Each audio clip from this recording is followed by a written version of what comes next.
अस्सलामु अलैकुम वरहमतुल्लाहि वबरकातुहू। अल्हम्दुलिल्लाह अल्हम्दुलिल्लाहि रब्बिल आलमीन वल आक़िबतु लिल मुत्तक़ीन वस्सलातु वस्सलामु अला अफ़ज़लिल अंबियाइ सय्यिदिल मुरसलीन व अला आलिहि व अस्हाबिहि व अज़वाजिहि व अहले बैतिहि व उलमाए मिल्लतिहि व औलियाए उम्मतिहि अजमाइन अम्मा बाद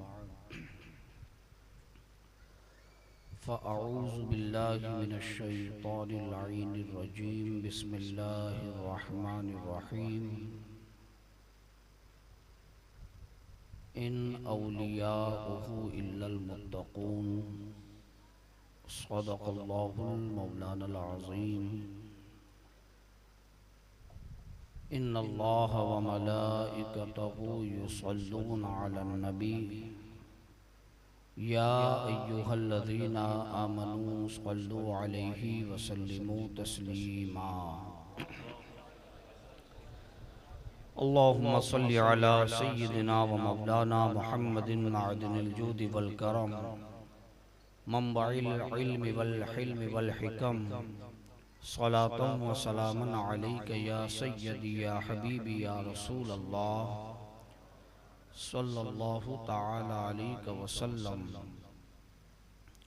वाह क्या मर्तबा ए गौस है बाला तेरा, ऊंचे ऊंचों के सरों से है कदम आला तेरा।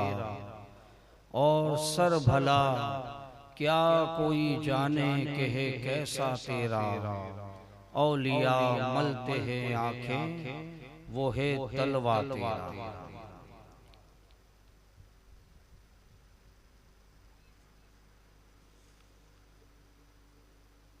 मुस्तफ़ा के सतने बेसाए का साया देखा। आला हज़रत फरमाते हैं मुस्तफ़ा के तने बेसाए का साया देखा। हुजूर अलैहिस्सलातु वस्सलाम के जिस्मे मुक़द्दस का साया था नहीं ना, लेकिन आला हज़रत फरमाते हैं कि मुस्तफ़ा के तने बेसाए का साया देखा। जब हुजूर पुरनूर सल्लल्लाहु ताला अलैहि वसल्लम के साया नहीं है, आला हज़रत खुद फरमाते तने बेसाया, यानी कि वो बदन जिसका साया नहीं है। मुस्तफ़ा के तने बेसाए का, जिसका साया ही ना हो उसका साया हो सकता है। मिसाल के तौर पर आप सूरज की रोशनी में चलें तो आपका साया है, उस साये का रिफ्लेक्शन कहीं ना कहीं पड़ता है, गिरता है। लेकिन आला हजरत कहते हैं कि हुजूर का तो साया ही नहीं है, लेकिन उसके बावजूद गौसे पाक रदी अल्लाह ताला अन्हु रसूल करीम के साया नजर आते हैं। कहते मुस्तफ़ा के तने बेसाए का साया देखा, और आगे उसका जवाब देते हैं जिसने भी देखा मेरी जान जलवे ज़ेबा तेरा।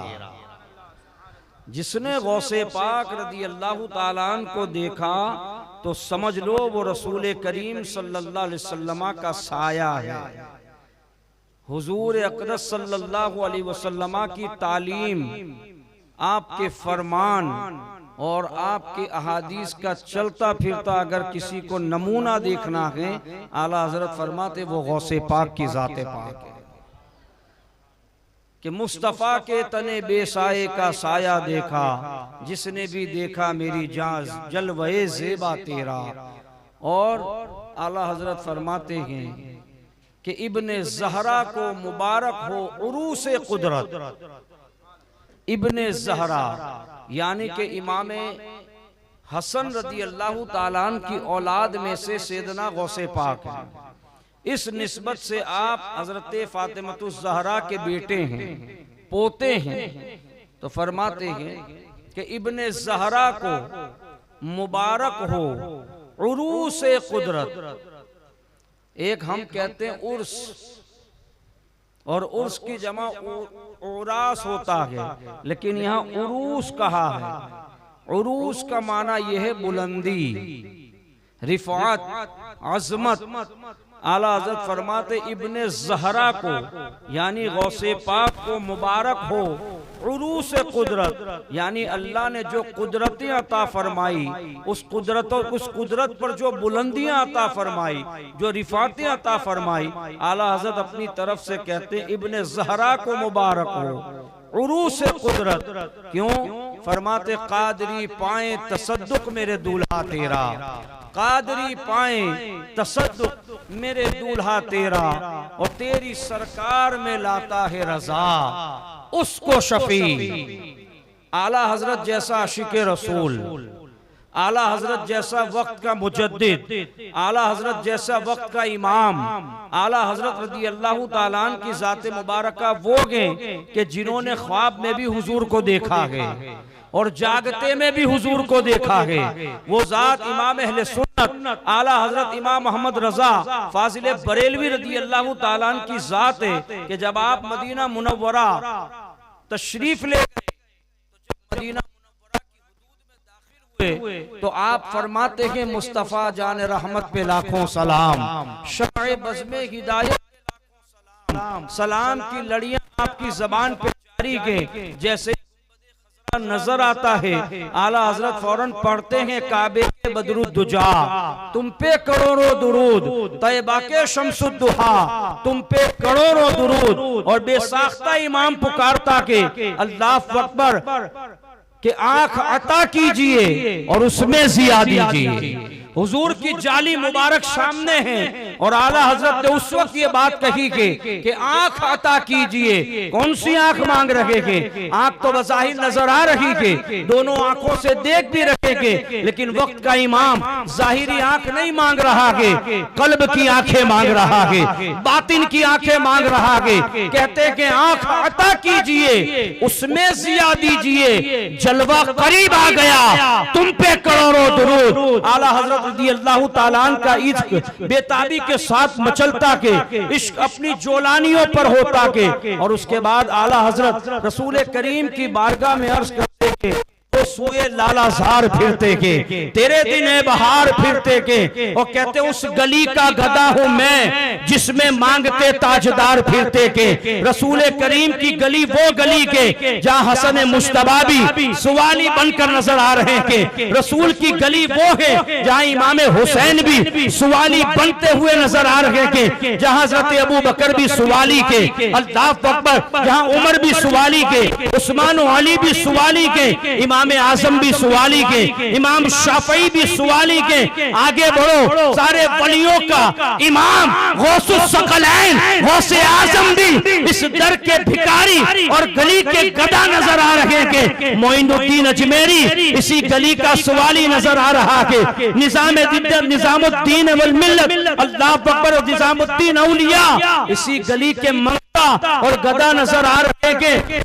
पाक यही के मखदूम अशरफ समनानी जहांगीरी रहमतुल्लाह अलैह इसी दरबार के सवाली के आला हजरत फरमाते कि उस गली का गदा हूं मैं जिसमें मांगते ताजदार फिरते के। ये बड़ी बड़ी शान वाले जिसको दुनिया गरीब नवाज कहती के, जिसको दुनिया निजामुद्दीन कहती के, जिसको दुनिया गौसे आजम कहती के, ये बड़े बड़े ताज वाले इस गली के सुवाली के। तो आला हजरत फरमाते के उस गली का गदा हूं मैं जिसमें मांगते ताजदार फिरते के। निगाहे करम उठ नहीं रही के। आला हजरत रज़ी अल्लाह ताला पूरी बात फरमाते के। आखिर में कहते कोई क्यों पूछे तेरी बात रजा, कोई क्यों पूछे तेरी बात रजा, अरे तुझसे कितने हजार फिरते हैं, तुझसे कितने हजार फिरते के। अब रसूल करीम का दरियाए रहमत जोश में आ रहा के। आला हजरत फरमाते चमक तुझसे पाते हैं सब पाने वाले, अरे मेरा दिल भी चमका दे चमकाने वाले। और फरमाते के बरसता नहीं देख अब्रे रहमत या रसूल अल्लाह बदों पर भी बरसा दे, बरसाने वाले आला हजरत इतना बड़ा वक्त का आशिक, अल्लाह अकबर, उस वक्त के औलिया का सरदार इमाम अहमद रजा के, ये मैं नहीं कह रहा, ख्वाजा कमरुद्दीन सियालवी अलैहि रहमत व रिदवान ने अपनी किताब में लिखा है। ये कौन है कमरुद्दीन सियालवी?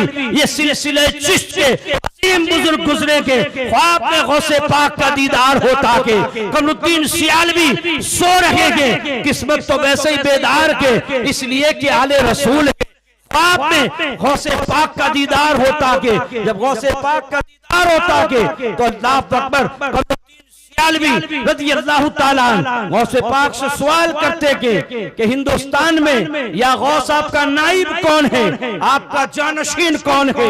गौसे पाक ने फरमाया हिंदुस्तान में मेरा नाइब अहमद रजा बरेलवी है, अहमद रजा मेरा जानशीन है। अल्लाह अकबर, ख्वाजा सियालवी अलैहि रहमत हजरत के जमाने के आपके बारे में इतना ही जानते थे, फरमाते हैं कि हुजूर वो तो मौलवी गए, वो तो मौलवी गए। हुजूर गौसे पाक फरमाते गए कि उसने अपनी विलायत को फिक़ह की किताबों में छुपा दिया, उसने अपनी विलायत को अपनी फिक़ह की किताबों में छुपा दिया, वरना आज की तारीख में हिंदुस्तान में उससे बड़ा वली मौजूद नहीं है। गौसे पाक का नाइब उस जमाने का इमाम अहले सुन्नत है, आला हजरत रज़ी अल्लाह ताला अन्हु सरकार की बारगाह में कहते हैं बदों पर भी बरसा दे बरसाने वाले। अब निगाहे करम रसूलुल्लाह की आशिक पर होती है, कब्र अनवर से रसूल करीम का जलवा नजर आता है। आला हजरत जैसे हुजूर के जलवे को देखते हैं, आंखों से देख रहे हैं, आलम ख्वाब नहीं है, जागते में आंखों से देख रहे हैं, और कहते तू जिंदा है वल्लाह, मेरे चश्मे आलम से छुप जाने वाले। दरबार रिसालत में जिसकी इतनी रसाई हो, समझाने के लिए इतनी लंबी बात की है। आला का मकाम समझ में आया, जिसका दरबार रिसालत में ये इजारा है कि अगर तड़प जाए तो हुजूर जलवे दिखा दें, जिसका इजारा दरबार रिसालत में ऐसा है, वो अहमद रजा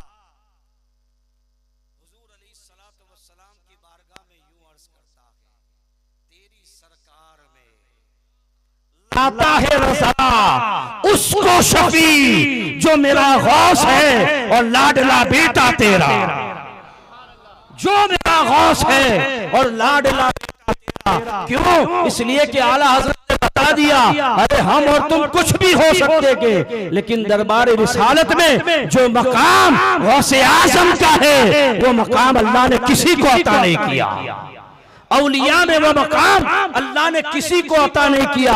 गौसे पाक का वसीला लेकर हुजूर की बारगाह में जाओ, बिगड़े हुए काम बन जाएंगे। ये आला हजरत ने हमें बताया, तेरी सरकार में जिसका मकाम खुद इतना बुलंद है, वो भी हुजूर की बारगाह में किसका वसीला लेकर जा रहा है? वो गौसे पाक का वसीला लेकर जा रहा है। हमें चाहिए कि हर मामलात में गौसे पाक का वसीला पकड़ें। ये हमारे इमाम का अकीदा, सुन्नत का अकीदा है, तमाम औलियाए कामिलीन का अकीदा है, जो कहते हैं वसीले की क्या जरूरत है। हमारे इमाम ने बताया कि गौस के वसीले के बगैर तो हम दरबार रिसालत भी नहीं पहुंच सकते। हुजूर गौसे पाक के वसीले के बगैर दरबार रिसालत कोई मामूली दरबार जहां जिब्राइल भी आए तो इजाजत हासिल करे, इतना बड़ा दरबार। अल्लाह अकबर, वो गौसे पाक रज़ी अल्लाह ताला को वसीला आला पेश करते हुजूर की बारगाह में, ताकि निगाहे करम जल्दी हो। तो हमें क्या करना? हमें हर हाल में या गौसल मदद कहना है। ये हमारा अकीदा है, ये बच्चों को सिखाना है। बदमज़हब कहे, वहाबी कहे कि मदद करते हैं, का हमारा अकीदा अपना ले, फिर तसर्रुफ देख। अकीदा अपना ले, उसके बाद तसर्रुफ देख। अरे हम खुद उसके मुशाहिदे से गुजर चुके हैं, हम खुद गुजर चुके हैं। बड़ा हादसा हुआ था, सरकारे बगदाद को याद किया, अल्लाह ने वो करम फरमाया। हम खुद इसके अनी शाही थे, हमने कहा था या पीर अब्दुल कादिर जीलानी ऐसी मदद हुई कि ऐसे बड़े हादसा से निकल गए जैसा लगा कि गौसे पाक ने डूबी कश्ती निकाली। ऐसा लगा हमें गौसे पाक ने जिस तरह डूबी कश्ती निकाली है, इसी तरह मैं उस हादसे से बाहर निकाला। ये गर्म गौस पाक का, वो कहते मदद करते हैं, कहा हमारे अकीदे पे आ जा। उसके बाद उनकी कुदरत भी दे, उनका तसर्रुफ भी दे, इसलिए कि इमाम फरमाते हैं कि बंदा कादिर का कादिर भी है अब्दुल कादिर, सिर्रे जाहिर भी है, बातिन भी है अब्दुल कादिर। अल्लाह अकबर, मुफ्ती शरा भी है, काज़ी मिल्लत भी है, मुफ्ती शरा भी है, काज़ी मिल्लत भी के। असरार इलाही का इल्म असरार से, इल्म असरार जाहिर भी के अब्दुल कादिर। इल्म असरार किसे कहते के? असरार छुपी हुई बातों को कहते के, अल्लाह के मख्फी राज को कहते के। अल्लाह के मख्फी राज को रसूलुल्लाह के फैजान से आप जानते हैं, तभी तो फरमाते हैं मैं क़ज़ाए मुबरम को भी टाल सकता हूँ। यानी कि लोहे महफूज पर जो तकदीरें लिखी गई है, गौसे पाक अल्लाह रब्बुल इज्जत के इज़्न से, अल्लाह के हुक्म से हमारा अकीदा वाज़ेह है। अल्लाह की अता से, अल्लाह के हुक्म से, अल्लाह के इज़्न से गौसे पाक उस तकदीर को बदलने की भी कुदरत रखते हैं। ये अल्लाह ने अपने बंदों को ताकत अता फरमाई। तुम्हारा अकीदा ये कि शैतान को अल्लाह ने बड़ी ताकत अता फरमाई कि शैतान एक वक्त में हजारों लाखों बंदों को गुमराह करता, गुनाह और मासियत में डालता है। शैतान हर जगह हमें गुनाह और मासियत में डालता है। तुम्हारे दरमियान तो शैतान की ताकत बड़ी ज्यादा है, जो कि अल्लाह का दुश्मन है। शैतान कौन है? दुश्मन खुदा है, जिसको खुदा ने मरदूद बारगाह करार दिया। उसको अल्लाह ने इतनी कुव्वत दी, तो जिस रब ने अपने बंदों को महबूब बना लिया, अपना दोस्त बना लिया, क्या दोस्तों को पावर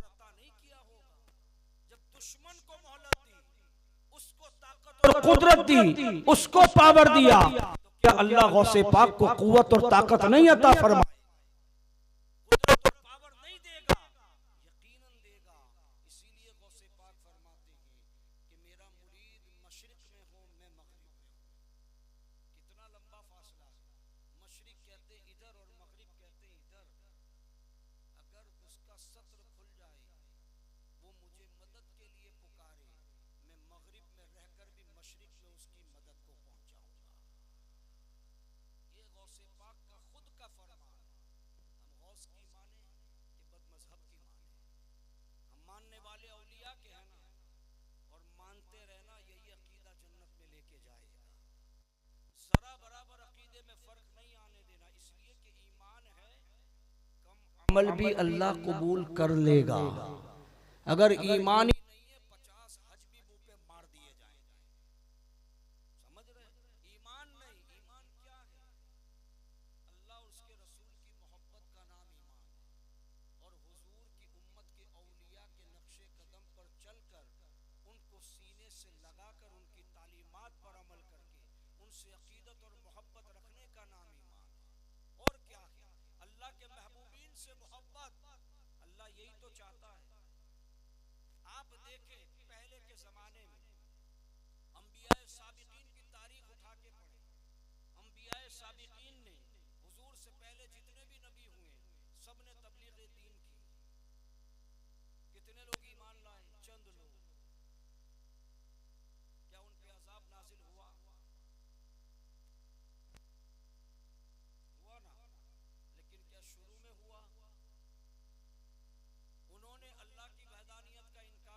उनकी शान में गुस्ताखियां की तो अल्लाह रब्बुल इज्जत ने उनको अजाब में घेर लिया।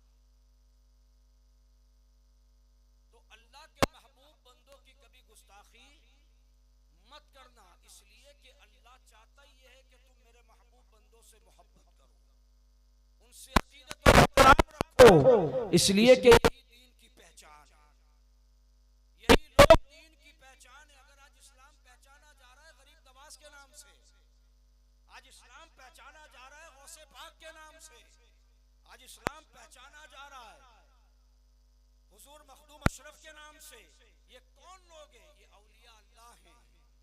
वरना तुम्हारे और हमसे इस्लाम पहचाना गया नहीं, इस्लाम इन्हीं लोगों से पहचाना गया। आज के दौर में अगर बदमज़हब और जो है मुशरिकों के सामने इस्लाम की ताबीर पेश करने के वो दरगाह देख के पहचान लेता है ये मुसलमान है, कि अल्लाह वालों के मज़ार इस्लाम की पहचान है और इस्लाम इन्हीं के नाम से पहचाना जा रहा है। तो मेरे अजीजों, अल्लाह रब्बुल इज्जत ने हमें गौसे पाक के मानने वालों में पैदा किया, औलिया कामिलीन के मानने वालों में पैदा किया, ये उसका बहुत बड़ा एहसान है। गौसे पाक रज़ी अल्लाह ताला गीलान में पैदा होते हैं। सही बात आपके सामने मैं अर्ज करूं, जब गीलान में पैदा हुए 4 साल से ज़ायद की उम्र हुई तो आपको मदरसे के अंदर दाखिल कराया गया, आपकी बिस्मिल्लाह खानी हुई। उसके बाद आप गीलान ही के अंदर इब्तिदाई तालीम हासिल कर रहे थे अपने वालिद माजिद के पास। अचानक आपके वालिद माजिद का भी इस दारे फानी से रुखसत होना होता कि आप इस दुनिया से तशरीफ ले जाते। जब आप यतीम हो जाते तो आपके सर पर आपके नाना जान हजरत अब्दुल्ला सोमई रज़ी अल्लाह ताला दस्ते शफकत फेरते थे, इसलिए कि हजरत अब्दुल्ला सोमई को कोई बेटे नहीं थे, आपकी बस एक बेटी थी जो हुजूर गौसे पाक के अक़्द में दी गई थी। हजरत अब्दुल्ला सोमई आपके ज़ाहिर और बातिन दोनों तालीम से आपको आरास्ता करते हैं, यहाँ तक कि 10 साल की उम्र तक हजरत अब्दुल्ला सोमई रज़ी अल्लाह ताला अन्हु आपको इल्म दीन से आरास्ता करते रहते के, यहाँ तक कि जब आप 10 साल के होते के तो आपको जीलान के मदरसे में दाखिल किया जाता के, जीलान के मदरसे में आप पढ़ने के लिए जाते के। अल्लाह अकबर। गौसे पाक रज़ी अल्लाह ताला अपने बचपन के ज़माने की बात फरमाते कि एक फरिश्ते को मैं देखता था जो मेरे घर के बाहर खड़ा रहता था, जब मैं मदरसे के लिए निकलता था वो फरिश्ता मेरे साथ होता था, इसलिए कि मैंने उससे पूछा कि तुम मेरे घर से मदरसे तक चलते हो और मदरसे से मेरे घर तक आते हो, तुम हो कौन? तो उस शख्स उस जात ने कहा था कि मैं फरिश्ता हूँ, अल्लाह के हुक्म से तुम्हारी खिदमत पर मामूर हूँ।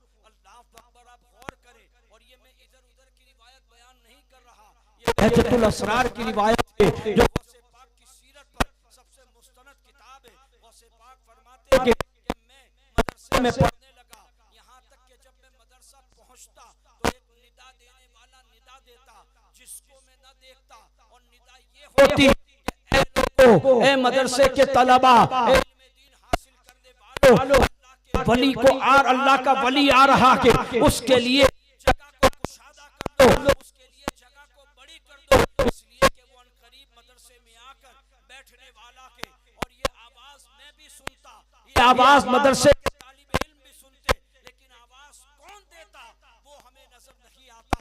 यही सिलसिला चलता रहा, यहाँ तक कि 10 साल या 11 साल की आपकी उम्र मुबारक थी, आपके नाना जान हजरत अब्दुल्ला सोमई का भी विसाल हो जाता कि अब सारी जिम्मेदारी आपकी मुशफिका वालिदा माजिदा हजरत फातिमा उम्मुल खैर के कंधे पर आती कि आप बड़ी अदब और मोहब्बत के साथ गौसे पाक की तालीम और तरबियत को अपनी तहवील में लेती कि 18 साल की उम्र तक गौसे पाक गीलान के मदरसे में तालीम हासिल करते के। आप खुद फरमाते कि एक दिन में मदरसे से फारिग हुआ, बिल्कुल मैं फ्री था, फरमाते एक चरवाहा अपनी गाय और भैंस चराने के लिए निकला, मैं भी उनके पीछे पीछे चल दिया, कुछ दूर उसके पीछे चलता रहा, लेकिन मैं उनके पीछे जा रहा था, मेरे जहन में कोई बात नहीं थी। अचानक एक आवाज देने वाला आवाज दे रहा था, ए अब्दुल कादिर, तुम इसलिए पैदा नहीं किए गए कि तुम इस चरवाहे की इब्तिदा करो, इसके पीछे पीछे चलो। गौसे पाक फरमाते मैंने दाएं देखा बाएं देखा आगे पीछे देखा, उस चरवाहे की के अलावा कोई नहीं। मैंने ऊपर देखा, कोई नजर नहीं आया, लेकिन आवाज तो आ रही थी। गौसे पाक फरमाते मैं घबराने लगा, मुझे डर महसूस हुआ, मैं भागते हुए अपने घर गया, अपनी वालिदा माजिदा की शफकती आंचल में छुप गया। और उसके बाद जब इफाका हुआ, मैंने अपनी माँ से इजाजत ली कि अम्मी जान, मुझे अब इजाजत दीजिए, मुझे रसूलुल्लाह का इल्म हासिल करने के लिए उरुसुल बलाद बगदाद मोहल्ला का सफर दरपेश है। अगर आप इजाजत मरहमत फरमाएंगी तो मैं बगदाद के लिए रवाना हो जाऊंगा। आपको यह सुनकर हैरान होगी, जब गौसे पाक की उम्र 18 साल की के आपकी वालिदा से जब आप इजाजत चाह रखे थे, उस वक्त गौसे पाक की वालिदा माजिदा की उम्र मुबारक 78 साल की है, 78 साल की उम्र के। गौसे पाक के छोटे भाई जिसको दुनिया नहीं जानती, लेकिन बहजतुल असरार में आपका भी तस्करा मौजूद है। आपका नाम अबू मोहम्मद अब्दुल्ला था। अल्लाह अकबर, अबू मोहम्मद अब्दुल्ला, ये गौसे पाक के छोटे भाई के। आप अभी 3 या 4 साल की उम्र के या उससे कुछ जायद उम्र के। गौसे पाक 18 साल के जवां साल उम्र बेटा बगदाद जाने की इजाजत चाह रहा के। वालिदा की उम्र मुबारक बढ़ रही के, जबकि होना ये चाहिए वालिदा मना कर देती कि बेटा इस ज़ईफुल उम्री में तू मुझे छोड़ के जा रहा है, किसके भरोसे जाएगा, तेरा छोटा भाई अभी बहुत छोटा है। लेकिन ये बात नहीं फरमाए। जैसे इल्मे दीन की बात सुनी, माँ का चेहरा खुशी से खिल उठा। अल्लाह अकबर, कहने लगी कि बेटा जरूर जाओ और रसूलुल्लाह का इल्म हासिल करो, कुरान का इल्म हासिल करो, हदीस का इल्म हासिल करो, जितना इल्म मिले सारा इल्म तुम हासिल करो। अल्लाह अकबर, गौसे पाक की वालिदा ने अपने बेटे को बुलाया और बुलाने के बाद फरमाया तुम्हारे वालिद के तरके में 80 दीनार आएंगे, 40 तुम्हारे हिस्से में के और 40 तुम्हारे छोटे भाई के हिस्से में के। ये 40 दीनार तुम्हें देती हूँ ताकि सफर में तुम्हें काम आए, बगदाद में तुम्हें काम आए। इजाजत मिल गई, गौसे पाक रवाना हो गए। रास्ते में डाकुओं ने हमला किया, सुनी हुई बात है। गौसे पाक रज़ी अल्लाह ताला अन्हु ने सच बोला और बोलने का मकसद ये था कि माँ से वादा किया था। माँ ने कहा था बेटा कुछ भी हो जाए कभी भी झूठ के करीब भी ना जाना, हमेशा सच बोलना। अल्लाह अकबर, गौसे पाक ने सच बयान कर दिया। डाकू हैरान है, कहने लगे कि लोग अपने माल हमसे छुपाते हैं और तूने जाहिर कर दिया, वजह क्या है साहिबजादे? कहने लगे माँ से वादा किया के। माँ ने कहा के, माँ ने वादा लिया के बेटा जब भी बोलना सच बोलना, झूठ कभी ना बोलना और झूठ के करीब भी ना जाना। बस माँ ने वादा किया के, माँ से वादा किया के उसी की लाज रख रहा हूँ। जब ये उन्होंने सुना, सारे के सारे लोग रोने लगे।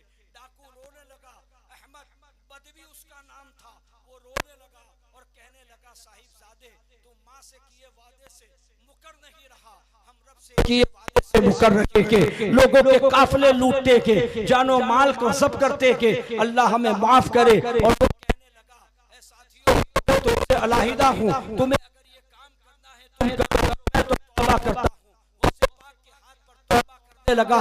सारे डाकुओं ने, उसके साथियों ने कहा जब तुम रहजनी में हमारे साथ सरदार थे, अब रहबरी में हमें क्यों छोड़ रखे को, तौबा में हमें क्यों छोड़ रखे को? अगर हम लूटमार में तुम्हें अपना सरदार बना रहे थे, अब तौबा में भी तू हमारा सरदार होगा। सारे के सारे डाकू गौसे पाक के हाथ पर तौबा करते के और जानते हैं मामला क्या के अल्लाह रब्बुल इज्जत ने गौसे पाक के तौबा कराने से और निगाह उठाने से उन सबको विलायत का मकाम अता फरमा दिया, उन सबको विलायत का मकाम अता फरमा दिया। अल्लाह अकबर, बंदा कादिर का कादिर भी है अब्दुल कादिर, सिर्रे ज़ाहिर भी है, बातिन भी है अब्दुल कादिर। अल्लाह अकबर, चोर आते के विलायत अता होती के, डाकू आते के विलायत अता होती के। तो जो गौस के तरीके पर चले, जो गौस की सीरत को अपना ले, तो फिर उसको गम करने की जरूरत नहीं के गौसे पाक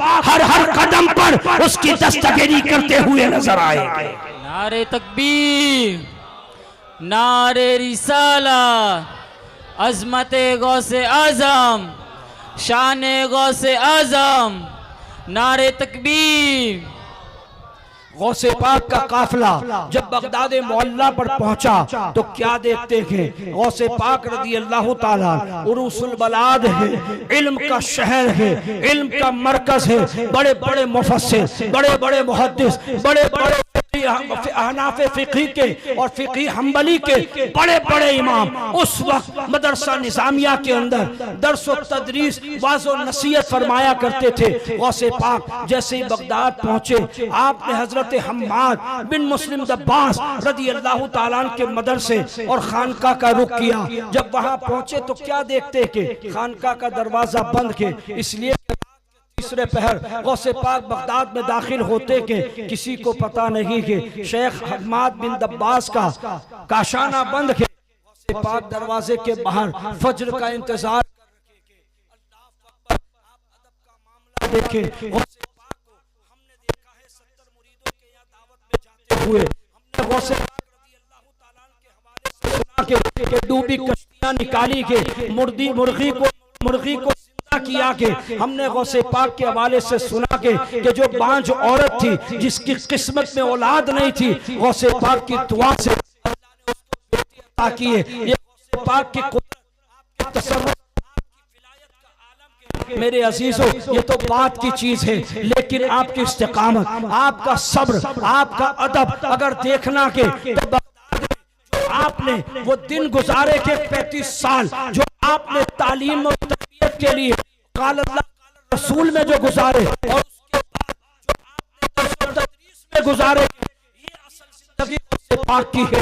हमारे लिए निशान इबरत, मशअले राह, ये गौसे पाक का इब्तिदाई ज़माना बगदाद मोहल्ला का के शेख हम्माद के दरवाजे पर खड़े के दरवाजा बंद के सुबह फज्र से पहले शेख हम्माद की खानका का दरवाजा खुलता के, शेख हम्माद का खादिम नहीं खोलता, शेख हम्माद खुद दरवाजा खोलते के, इसलिए कि शेख हम्माद उस वक्त के अजल्ला औलिया में से हैं। आप देख रहे थे अब्दुल कादिर बाहर खड़े के, लेकिन दरवाजा नहीं खोला, फज्र से पहले खोला।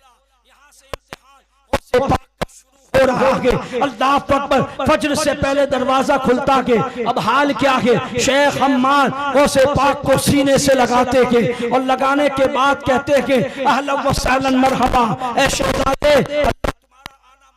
और उसके बाद अपने खादिमों से कहते हैं कि इस शहजादे का ख्याल रखना, ये हमारे मेहमान के, और उसके बाद सरजमीन इराक को खिताब करते हुए ए इराक की सरजमीन मुबारक हो, तुझ पर वो आया है, तुझ पर वो आया है जिसका सूरज ऐसा चमकेगा कि जिसको सवाल भी नहीं और जिसका गुरूब भी नहीं। अल्लाह अकबर, सरजमीन इराक अब तुझ पर अल्लाह की रहमत की तजल्लियां बरसेगी, इसलिए कि सारी उम्मत के वलियों का सरदार अब्दुल कादिर जीलानी तुझ में पना खुशी हो चुका है।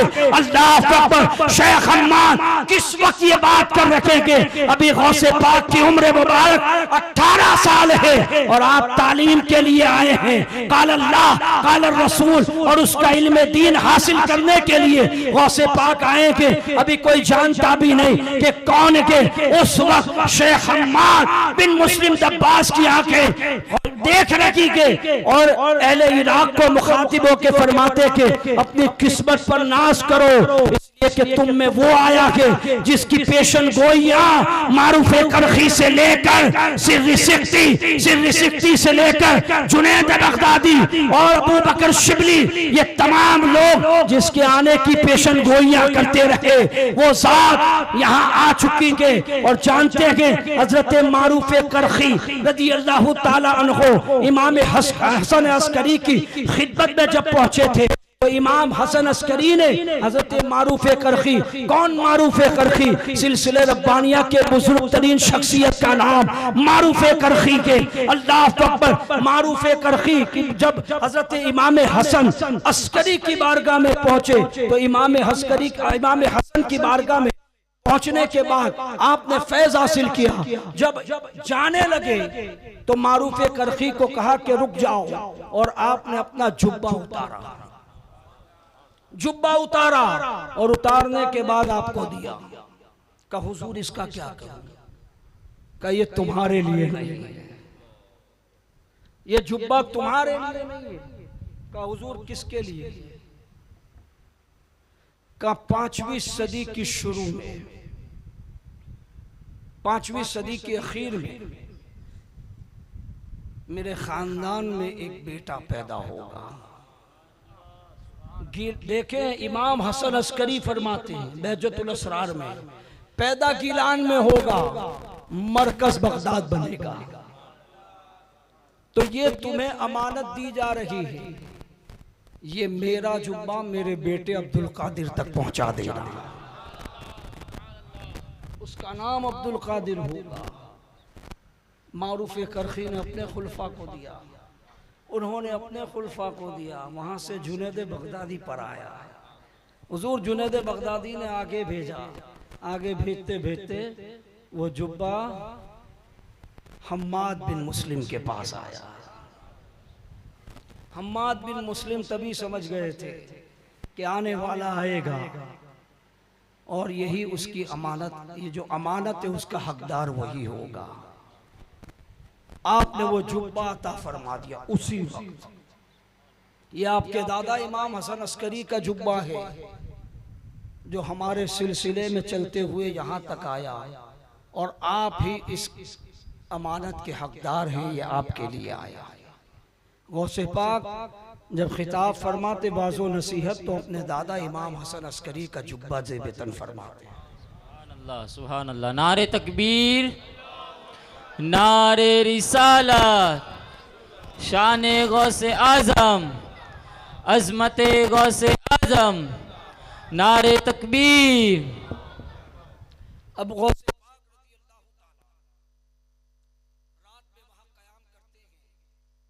सुबह सवेरे निकल जाते हैं जिस मकसद असली के लिए आए।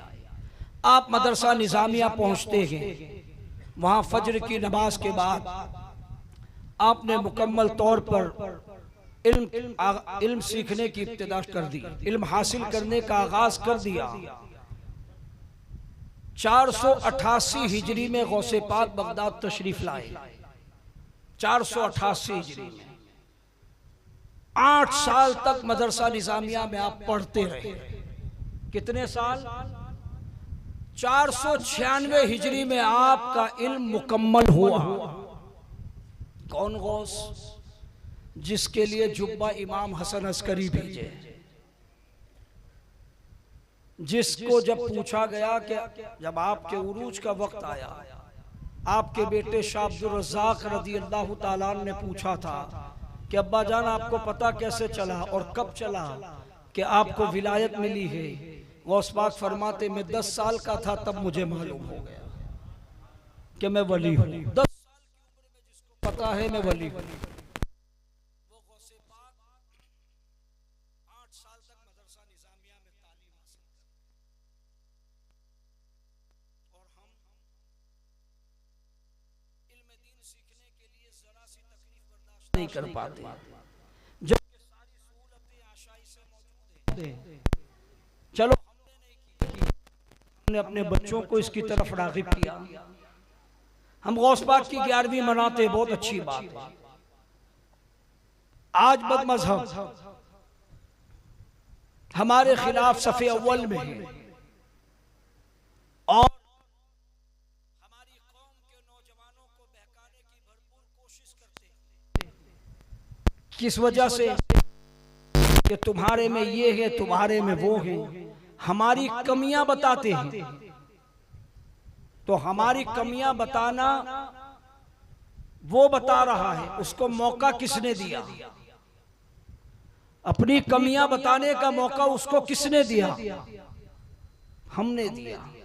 अगर हमारे घर का माहौल इस्लामी माहौल होता, हमारे मुआशरे का माहौल इस्लामी माहौल होता, हमारे घर का बच्चा हाफिज़े कुरान होता, हमारे घर की बच्ची आलिमा होती, हमारे घरों के अंदर पर्दों की पाबंदियां होती, हमारे बच्चे आलिम बनने के लिए मदरसे की जीनत बनते, हमारे बच्चे इल्म हासिल करते, तो वो बच्चे समाज के अंदर इनकलाब पैदा करते। उसके बाद उन्हें बोलने का मौका मिलता। गौसे पाक वलियों के सरदार होकर गीलान से बगदाद का सफर कर रहे हैं। आज की तारीख में तकरीबन 950 किलोमीटर है। कितने किलोमीटर? 950 किलोमीटर का सफर। आज का सफर नहीं है कि जहाज भी है, ट्रेन भी है, कार भी है। उस जमाने में कुछ नहीं था, लोग पैदल सफर करते, ऊंट पर, घोड़ों पर, इस तरह सफर होता। गौसे पाक इतना लंबा सफर करके वहां तक आए। क्यों आए? ताकि आने वाले लोगों के लिए नसीहत हो कि जब मैं पैदाइशी वली होकर इल्म दीन हासिल करने के लिए इतनी तकलीफें बर्दाश्त करके गीलान से बगदाद तक का सफर किया, तुम्हें तो अपने शहर में इल्म मिल रहा है, अपने मोहल्ले में मिल रहा है। अगर वहां नहीं है तो कुछ दूर ही पर मिल रहा है। न तुम्हें 1000 किलोमीटर का सफर करना है, न 200-500 किलोमीटर का सफर करना है। चंद किलोमीटर का सफर करना है, चंद कदम चलना है, मदरसे तक जाना है, इल्म दीन हासिल करना है। तो मेरे अजीजों, हम क्या कर रहे हैं? क्या गौसे पाक के मानने वाले ऐसे होते हैं जो इल्म से दूर हो? जबकि गौसे पाक रज़ी अल्लाह ताला अन्हु की जिंदगी हमें दर्श देती है कि मेरे नाना का फरमान के तलबुल इल्म फरीज़तुन अला कुल्ली मुस्लिम व मुस्लिमा, इल्म दीन का हासिल करना हर मुसलमान मर्द और औरत पर फर्ज है। हम फर्ज को छोड़ रहे हैं। अपने बच्चों को दीन की तालीम से आरास्ता करें। कसम खुदा की याद रखें, जो बच्चा दीन की तालीम से आरास्ता हो जाए और उसको अच्छे वली की सोहबत मिल जाए, इल्म दीन आ जाए और किसी बुजुर्ग की सोहबत मिल जाए, मैं गारंटी देता हूं उसका ईमान कोई डगमगा नहीं सकता, उसका ईमान कोई बर्बाद नहीं कर सकता। शर्त यह है कि दीन का इल्म हो, और सिर्फ इल्म काफी नहीं है, ये याद रखिए, अल्लाह वालों की सोहबत भी जरूरी है। वरना जिनके पास सिर्फ इल्म था, अल्लाह वालों का पास और अदब नहीं था, आज वो गुमराह नजर आ रहे हैं। मैं नाम नहीं लूंगा, आप समझदार हैं कि सिर्फ इल्म से बंदा कामयाब नहीं होता, वरना शैतान के पास इल्म कम नहीं था, इल्म होने के बावजूद गुमराह हुआ। तो इल्म हर चीज नहीं है, इल्म के बाद औलिया की सोहबत बड़ी काम आती है। इल्म की हिफाजत वही होगी, इखलास वहीं से आएगा, तकब्बुर वहीं खत्म होगा, अना और नफ्स वहीं मारे जाएंगे। कहां? अल्लाह वालों के दरबार में। तो इल्म हासिल करें और अल्लाह वालों की सोहबत इख्तियार करें, तो आप यहां भी कामयाब होंगे इंशाअल्लाह, वहां भी कामयाब होंगे। गौसे पाक रज़ी अल्लाह ताला अब इल्म दीन हासिल कर रहे हैं। आलम क्या है? आप खुद फरमाते हैं कि बगदाद में कहत हो गया, 20 दिन हो गए। कितने दिन? 20 दिन मैंने खाना नहीं खाया। आज अगर हम 20 घंटे भूखे रहें तो हमारी हालत क्या होगी हम खुद जानते हैं, है कि नहीं?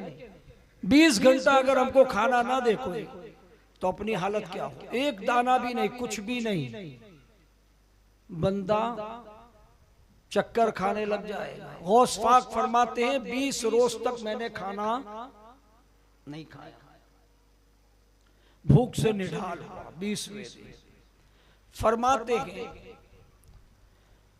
कि मैं कसरे फारस की तरफ गया, जिसको किसरा का महल भी कहते हैं।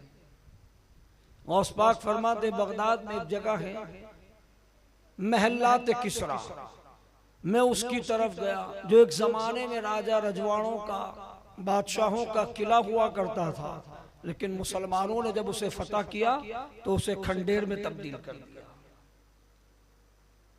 वहां सिर्फ खंडरात थे, कोई महल नहीं था। गौस पाक फरमाते हैं मैं कुछ रिस्के हलाल के लिए कि कुछ मिल जाए उसकी तलाश में उस तरफ गया, उस खंडरात की तरफ गया कि शायद कुछ पौधा, कुछ पत्ता, कुछ मिल जाए। तो उसे ही खा लो। कौन कह रहा है ये? जिसने मुर्गी की हड्डियों पर हाथ रखकर कह दिया कुम बिस्मिल्लाह, वो मुर्गी जिंदा हो गई जिसके तसर्रुफ और करामत का ये आलम है।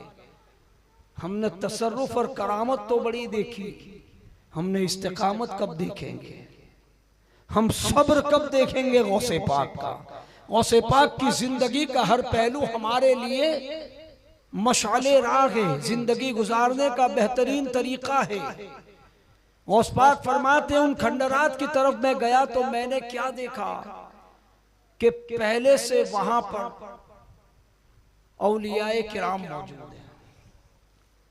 और कितने औलिया हैं वहां पर? 40 औलिया पहले से मौजूद हैं और वो खुद भी फाका काट रहे हैं। तो मुझे शर्म और हया आई और मैं वहां से उन खंडरात की तरफ से निकला और शहर की तरफ वापस आया। रास्ते में एक शख्स से मुलाकात हुई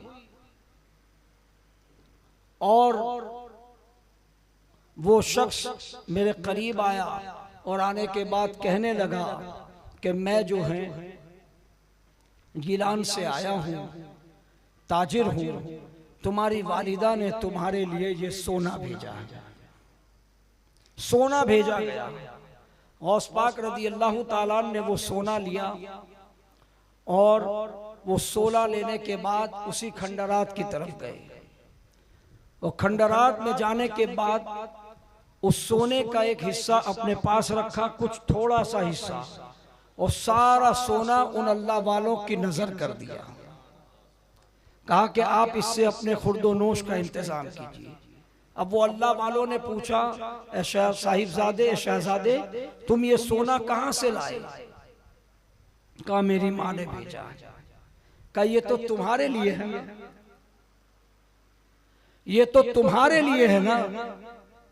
तो कहने लगे हाँ मेरे लिए था, लेकिन मैंने ये सोचा कि मैं अगर शिकम शेर हो जाऊं, आसूदा हो जाऊं और आप अल्लाह के वली भूखे रहे, ये मेरी गैरत को गवारा नहीं। ऐसा आलम है कि 20 दिन तक कुछ खाया नहीं और गोल्ड हाथ में लगा, सोना माँ ने भेजा, तो अब हाल क्या है?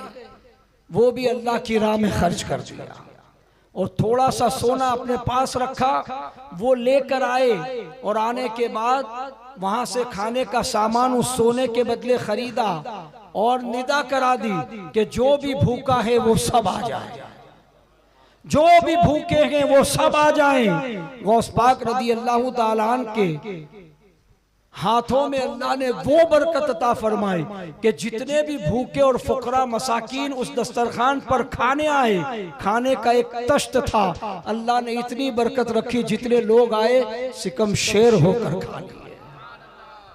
ये अल्लाह ने उस वक्त गौसे पाक को ये कुदरत कामिला अता फरमाई। इस्तिकामत का आलम आप देखें, गौसे पाक रज़ी अल्लाह ताला अन्हु का कमाल देखें, उसके बावजूद सब्र से काम ले रहे हैं। आप फरमाते हैं कि 7 दिन और गुजरे, फिर बाद में 7 दिन गुजर गए, खाना नसीब न हुआ, फाके शुरू हुए, हाल ये हो गया। गौस पाक फरमाते हैं कि मैं बाजार से गुजर रहा था, नान बाई की दुकान से, रोटी पकाने वाले की दुकान से रोटी की खुशबू उठी जो मेरे नाक में पहुंची। अब जब खुशबू नाक में गई, गौस पाक फरमाते हैं मेरा दिल चाहा कि उससे मांग लो, नफ्स ने कहा कि मांग ले। गौस पाक फरमाते मैंने अपने नफ्स को मलामत किया कि 7 दिन से जब हम सब्र कर रहे हैं तो अब भी सब्र कर ले, इसलिए कि कुरान में अल्लाह फरमाता इन्नल्लाह मअस-साबिरीन। गौस पाक फरमाते बेशक सब्र करने वालों के साथ अल्लाह है।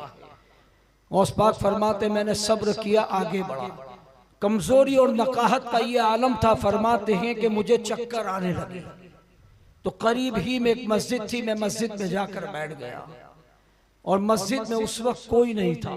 एक शख्स मस्जिद में आया खाना लेकर और उसने दस्तरखान खोला, खाने का सामान खोला और उसमें कुछ कबाब और रोटियां थी। जैसे उसने उस खाने के सामान को खोला तो वो खुशबू भी वापस मेरे नाक में आई।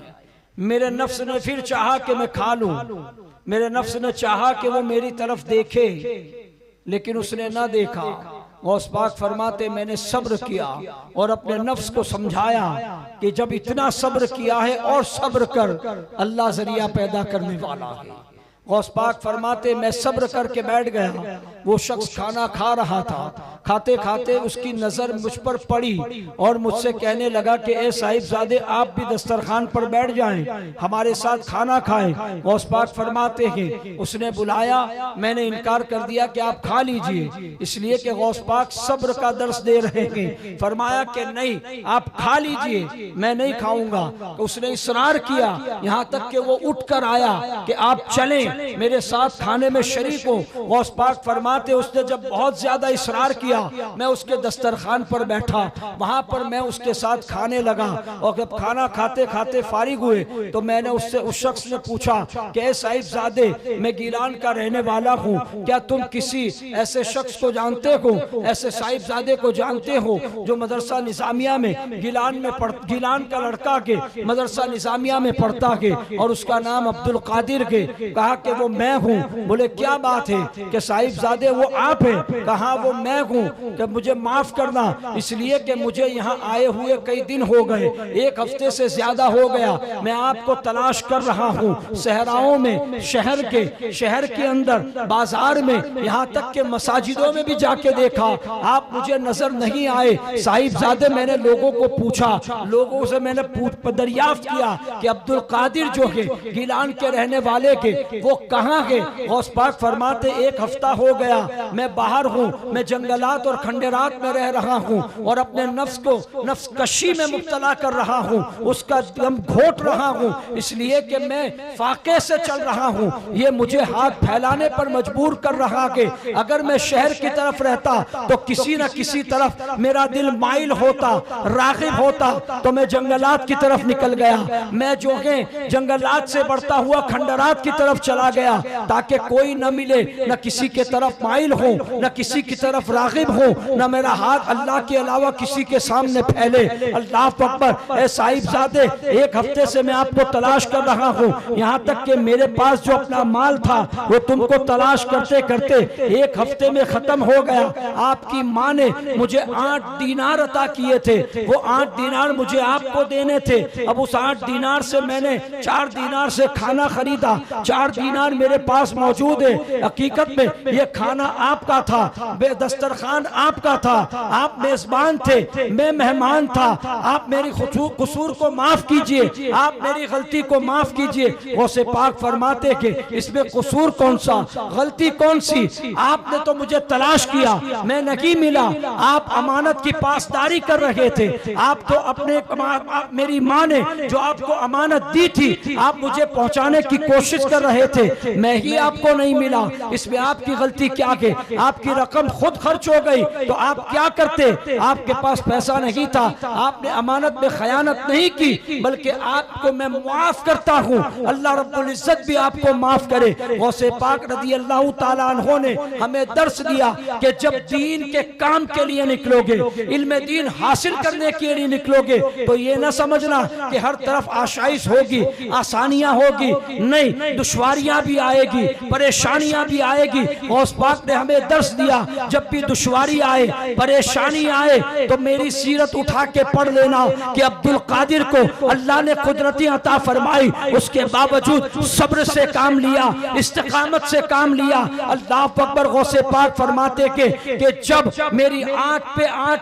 चढ़ जाती, यानी कि हालत भूख से बेताबी के आलम में चली जाती, फरमाते मैं जमीन पर लेट जाता और लेटने के बाद ये वजीफा पढ़ता जो कुरान की आयत है। गौस पाक फरमाते जमीन पर लेटकर मैं गोल गोल घूमता और कुरान की आयत तिलावत करता, इन्ना माल उसरी युसरा फइन्ना माल उसरी युसरा। हर तंगी के बाद आशाइश है, हर तंगी के बाद और आशाइश है, हर तंगी के बाद आशाइश है। और उस पाक फरमाते जब मैं इस आयत की तिलावत करता और अल्लाह की बारगाह में आज इसी से अपना सवाल पेश करता, अल्लाह रब्बुल इज्जत मेरी मुश्किलें आसान कर देता, अल्लाह रब्बुल इज्जत मेरी सारी परेशानियां दूर कर देता। गौसे पाक की जिंदगी से हमें दर्स और सबक ये मिलता कि जहां हमने गौसे पाक की विलायत और करामात भी देखी कि इंशाअल्लाह कल भी आना के आप वो उसके ऊपर भी रोशनी डालेंगे कि गौसे पाक को अल्लाह ने कैसी कुदरत कामिला अता फरमाई। जो बदमज़हब रसूल करीम की कुदरत का इनकार करते हैं कि अरे रसूल करीम का रुतबा तो इतना बुलंद है कि अंबिया भी हुजूर की बराबरी नहीं कर सकते। अरे रसूल पाक के गुलामों के गुलाम का आलम यह है जिसको दुनिया अब्दुल कादिर कहती के मैं इंशाअल्लाह कल आपके सामने वाज़े करूंगा। जब गौसे पाक को अल्लाह ने इतनी कुदरत अता फरमाई है तो आप सोचें रसूल पाक को अल्लाह रब्बुल इज्जत ने क्या क्या कुदरत अता फरमाई होगी। अजय दे डूबा सूरज पलटा दे, चांद के 2 टुकड़े कर दे, उसके बावजूद नजर नहीं आता। तो जब वो नजर नहीं आया अल्लाह रब्बुल इज्जत ने गौसे पाक के जरिए भी इन बदमज़हबों की आंखें खोलने की कोशिश की। अरे जिसकी उम्मत का एक वली और जिसकी नस्ल का एक बेटा, उसकी विलायत का ये आलम है, मेरे हबीब की नबूवत, उसकी रिसालत और उसके तमाम एजाज का आलम क्या होगा। इसीलिए मेरे आका करीम की बारगाह में शायर ने बड़ी क्या खूब बात फरमाई कि जब उनके गदा भर देते हैं शाहाना जमाना की झोली। अरे जब मोहताज का ये आलम है, मुख्तार का आलम क्या होगा। मोहताज का जब ये आलम, गौसे पाक हुजूर के दरबार के मोहताज हैं, सब कुछ हुजूर के दरबार से मिलता है। जब मोहताजों का ये हाल है, आप सोचे काका करीम का हाल क्या होगा। मेरे अजीजों, तो गौसे पाक आज बात मैंने कुछ हट के की, उसकी वजह यह है कि हमारी कौम के अंदर इल्म से दूरी है। इल्म हासिल करें, गौसे पाक की जिंदगी यही दर्स देती है। 18 साल की उम्र में इतना लंबा सफर और मदरसे के अंदर तकलीफें सऊबतें बर्दाश्त करके भी इल्म दीन हासिल किया। और कैसा इल्म हासिल किया कल बताऊंगा इंशाअल्लाह। कैसा इल्म, अल्लाह अकबर। सन 596 हिजरी में आपकी फरागत हुई मदरसा निजामिया में। 8 साल आपने पढ़ा और उसके बाद पढ़ाने का आलम क्या और उसके बाद समझाने का आलम क्या।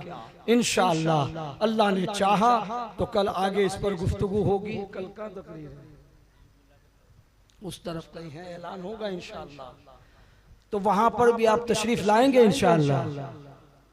मेरी सुनने ना आए, मेरी कोई औकात नहीं है, गौसे पाक की महफिल समझ के आए। याद रखें वो गौस ऐसा गौस है।